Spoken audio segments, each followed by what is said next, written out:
Hello friends, welcome back to my YouTube channel. इस video में हम पढ़ने वाले हैं प्रेजेंट परफेक्ट टेंस। इससे पहले और भी टेंस हम पढ़ चुके हैं, पहले उन वीडियो को जाके देखिए। तो चलिए वीडियो स्टार्ट करते हैं। तो हम पढ़ने वाले हैं प्रेजेंट परफेक्ट टेंस।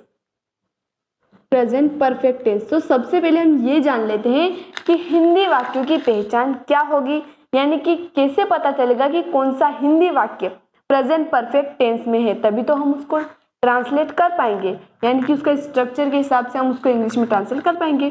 तो हिंदी में हिंदी वाक्यों के अंत में अगर चुका है, चुकी है, चुके हैं, ऐसे शब्द अगर आते हैं हिंदी वाक्यों के अंत में, तो हमें पता चल जाएगा कि वो जो वाक्य है वो कौन से टेंस का है, प्रेजेंट परफेक्ट टेंस का है। अब हम देख लेते हैं स्ट्रक्चर की। अगर हम बात करें स्ट्रक्चर, तो स्ट्रक्चर में सबसे पहले हमारे पास आता है सब्जेक्ट, सब्जेक्ट के बाद आता है हेल्पिंग वर्ब।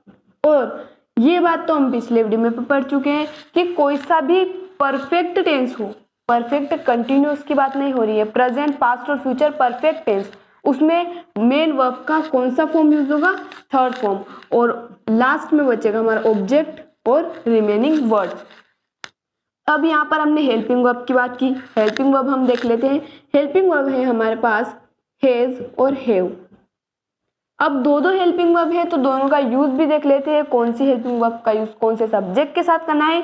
हैज जो होगा हमारे सिंगुलर सब्जेक्ट के लिए, सिंगुलर सब्जेक्ट के लिए, और हैव होगा हमारे प्लूरल सब्जेक्ट के लिए। लेकिन यहाँ पर एक बात ध्यान रखने वाली है कि प्लूरल सब्जेक्ट के लिए हैव यूज होगा, लेकिन आई के लिए भी हैव ही यूज होगा।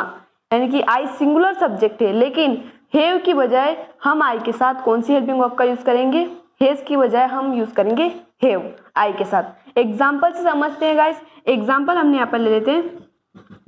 वह पत्र लिख चुका हो, वह पत्र लिख चुका है।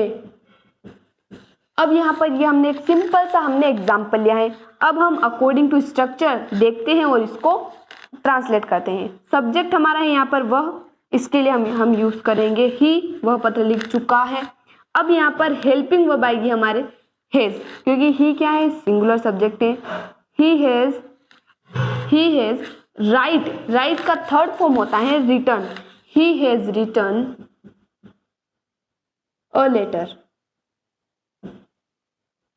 वह पत्र लिख चुका है। He has written a letter. अगर इसका हमें नेगेटिव सेंटेंस बनाना है तो after the helping verb we will put not to make this sentence negative. He has not written a letter.